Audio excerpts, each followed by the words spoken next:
Hello दोस्तों, defence company Cochin shipyard के बारे में हम वीडियो में बात करेंगे। डिविडेंड और स्टॉक स्प्लिट इन दोनों के बारे में डिस्कस करेंगे और साथ साथ में बिजनेस में क्या इंपॉर्टेंट चीजें हो रही है दोनों डिस्कस करेंगे। तो देखिए, सबसे पहले कोचिन शिपयार्ड का डिविडेंड आ रहा है, इंटरिम डिविडेंड आ रहा है, ₹8 का इंटरिम डिविडेंड आ रहा है। और इंपॉर्टेंट डेट क्या है? नवंबर 20, मतलब ये रिकॉर्ड डेट होने वाली है। नवंबर 20 एक्स डिविडेंड डेट भी होने वाली है, मतलब 20 नवंबर से पहले जिनके पास भी स्टॉक है वो इस डिविडेंड के लिए एलिजिबल है। कितना? ₹8 का डिविडेंड। और जो भी एलिजिबल इन्वेस्टर्स हैं उनको पेमेंट दिसंबर 6 या उससे पहले हो जाएगा। ठीक है, इनको आपको ध्यान में रखना है। अब हम हिस्ट्री की बात करते हैं। हिस्ट्री से मेरा मतलब है कैसा उनका पास्ट में डिविडेंड रहा है। तो देखिए, साल में 3 बार उनकी तरफ से डिविडेंड आ रहा है। जैसे लास्ट ईयर की मैं बात करता हूं, इसी समय में आप देखेंगे, जैसे नवंबर के समय में Q2 के रिजल्ट के बाद में डिविडेंड आया था। कितना? ₹7 का डिविडेंड आया था। इस बार कितना? ₹8 का डिविडेंड है। फिर वो एक डिविडेंड हुआ। फिर दूसरा डिविडेंड कब आ रहा है फाइनेंशियल ईयर में? वो फरवरी के समय में आ रहा है। मतलब आप ऐसा मान सकते हैं Q3 के रिजल्ट्स के बाद में वो डिविडेंड आ रहा है। और फिर Q4 के जो रिजल्ट्स आते हैं, जो फाइनल रिजल्ट आते हैं, और फिर उसका डिविडेंड की जो एक्स डेट रिकॉर्ड डेट आते आते पूरा सितंबर महीना हो जाता है। ठीक है, तो साल में 3 बार डिविडेंड आ रहा है। जैसे लास्ट ईयर आप देखेंगे कितना डिविडेंड था? 17 का उनके द्वारा डिविडेंड आया हुआ था। किसके द्वारा? कोचिन शिपयार्ड। उससे पहले ₹16.75 और इस बार ₹8 का अभी डिविडेंड है। अब देखते हैं कि जो उनकी हिस्टोरिकल रहा है कि फिर से क्या फरवरी के महीने में और फिर बाद में सितंबर के महीने में डिविडेंड आ रहा है या नहीं। अब डिविडेंड एक बात रही। डिविडेंड के बाद कोचिन शिपयार्ड न्यूज में इसीलिए भी है क्योंकि स्टॉक स्प्लिट होने वाला है। अब स्टॉक स्प्लिट में क्या होने वाला है? जो फेस वैल्यू है वो चेंज हो जाएगी। ये देखिए, ये कोचिन शिपयार्ड आप देख सकते हैं यहां पर। ये रहा कोचिन शिपयार्ड। हम ये एनएससी की वेबसाइट में देख रहे हैं। यहां पर आप फेस वैल्यू देखिए कितना है? 10 का फेस वैल्यू है। ये 10 का फेस वैल्यू 5 का हो जाएगा। अब इसका मतलब क्या है कि सोच लीजिए आपके पास 1 शेयर है, 1 शेयर है तो वो 2 हो जाएंगे। एक और एग्जांपल लेता हूं, सोच लीजिए आपके पास 50 शेयर है तो वो 100 शेयर हो जाएंगे। ठीक है, और उसके हिसाब से जो शेयर प्राइस भी जो है वो भी हाफ हो जाएगा। अब जो भी रिकॉर्ड डेट होगी, अभी हमको पता नहीं है कि रिकॉर्ड डेट में क्या प्राइस रहेगा। अभी जैसे शेयर प्राइस चल रहा है कितना?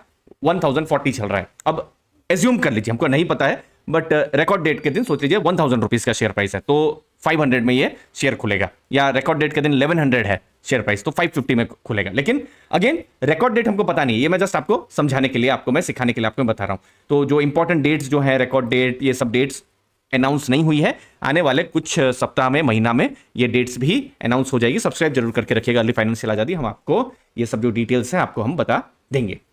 अब आपका क्वेश्चन ये हो सकता है कि तो ये स्प्लिट में क्यों कंपनी ऐसा स्प्लिट करने जा रही है? तो देखिए, कंपनी का क्या ऑब्जेक्टिव इसमें हो सकता है कि जो रिटेल इन्वेस्टर्स हैं, जो स्मॉल इन्वेस्टर्स हैं, जो छोटा पैसा लगाते हैं, तो होता है ना कि ₹1000 का कोई शेयर हो तो उनको लगता है कि नहीं, थोड़ा ज्यादा यहां पर हो गया है, तो वो ज्यादा पार्टिसिपेट कर सकते हैं यहां पर। फिर लिक्विडिटी जो है थोड़ा और ज्यादा हो सकती है क्योंकि ज्यादा इन्वेस्टर्स यहां पर आ सकते हैं, तो वो कुछ कंपनी के द्वारा भी उद्देश्य होता है। बट एक चीज ध्यान में रखिएगा कि फंडामेंटली, चूंकि फंडामेंटल पर हमारा फोकस रहता है, फंडामेंटली कंपनी का जो स्प्लिट हो रहा है कोई भी फर्क नहीं पड़ता है। वो आपको ध्यान में रखना है। ये सिर्फ एक तरीके से आप एडजस्टमेंट जैसा मान सकते हैं, जहां पर शेयर प्राइस कम हो जाता है और जो नंबर ऑफ शेयर्स हैं आपके बढ़ जाते हैं। ठीक है, मतलब लिक्विडिटी थोड़ा फ्यूचर में, वही कंपनी का एक्सपेक्टेशन रहेगा कि वो बढ़ सकती है। अब आते हैं बिजनेस के ऊपर, लेकिन उससे पहले दोस्तों हम प्योर लर्निंग पर बात करते हैं। Business analysis, passive income, latest mutual fund portfolios. In fact अभी अक्टूबर महीने के लेटेस्ट पोर्टफोलियो हम अपलोड करना शुरू भी कर देंगे। हमारा जो टेलीग्राम ग्रुप है वहां पर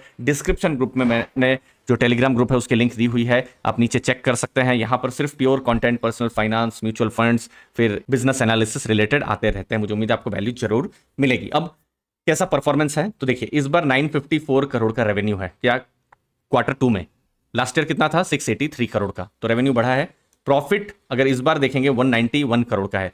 लास्ट ईयर कितना था? 120 करोड़। तो रेवेन्यू और प्रॉफिट जो कोचिन शिपयार्ड है उनके जो ईयर ऑन ईयर है यहां पर इंक्रीज हुए हैं Q2 को जब हम कंपेयर कर रहे हैं दोस्तों। तो अब इंपॉर्टेंट पॉइंट्स बिजनेस को लेकर, तो देखिए, कोचिन शिपयार्ड का जो मेन बिजनेस है वो है शिप बिल्डिंग और शिप रिपेयर का। ठीक है, अब यहां पर उनको बड़े ऑर्डर्स मिलते रहे, ये ज्यादा इंपॉर्टेंट है।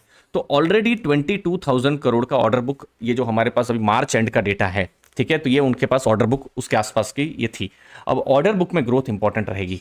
ठीक है, अब ऑर्डर बुक को अगर आपको एक और तरीके से एनालाइज करना है, तो जैसे प्रॉफिट एंड लॉस स्टेटमेंट में निकाल रहा हूं, जैसे लास्ट ईयर देखिए, टोटल देखिए कितना था?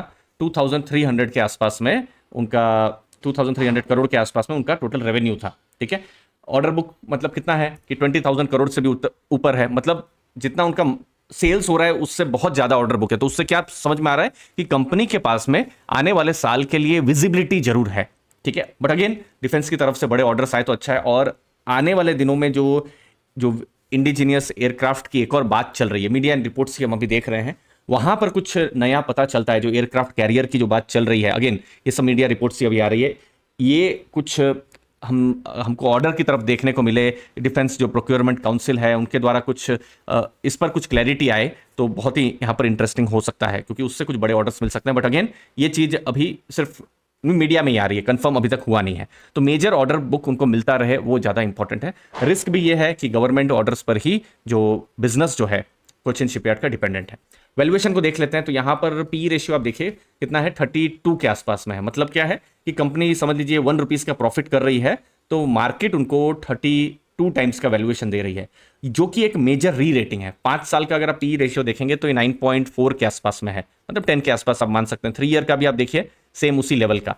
तो 10 से सोच लीजिए 30 का पी रेशियो हुआ है, इसका मतलब क्या है कि कंपनी का थोड़ा री रेटिंग यहां पर हुआ है। अब री रेटिंग हुआ है तो बहुत अच्छी बात है।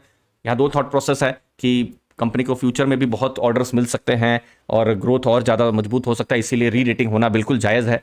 दूसरा थॉट प्रोसेस ये भी हो सकता है कि नहीं, 10 का पी रेशियो ज़्यादा से ज़्यादा उनको 15 मिलना चाहिए या उसके आसपास मिलना चाहिए, लेकिन 30 कुछ ज़्यादा ही है। तो आने वाले टाइम में इंपॉर्टेंट रहेगा कि उनके रेवेन्यू प्रॉफिट्स बढ़ते रहे। जैसे अभी तो बिल्कुल दिख रहा है लास्ट ईयर के कंपैरिजन में उनके रेवेन्यू प्रॉफिट्स बढ़े हैं। आप यहाँ पर देख सकते हैं, जैसे ये देखिए Q1 Q2 का डेटा देखिए। जैसे ये लास्ट ईयर Q1 था और Q2 था, इस बार Q1 Q2 में सेल्स ग्रोथ भी हुआ है। प्रॉफिट ग्रोथ अगर आप देखेंगे तो Q1 के समय में भी ये देखिए, लास्ट ईयर का Q1 में ये देखिए 49 करोड़ का प्रॉफिट था और 120 करोड़ का प्रॉफिट जो हमने अभी डिस्कस किया। इस बार 109 और 191 करोड़। तो प्रॉफिट्स तो उनके बढ़ रहे हैं। तो यही है इंपॉर्टेंट कि उनके प्रॉफिट्स भी बढ़ते रहे Q3 Q4 में। बट वैल्यूएशन में भी कंपनी थोड़ा सा महंगा हो रहा है दोस्तों। तो हमने यहाँ पर एनालिसिस की है, पॉजिटिव नेगेटिव सबको डिस्कस किया है बिजनेस के बारे में। मुझे उम्मीद है आपको वैल्यू मिली होगी। आपकी कीमती समय के लिए बहुत बहुत धन्यवाद। थैंक यू दोस्तों।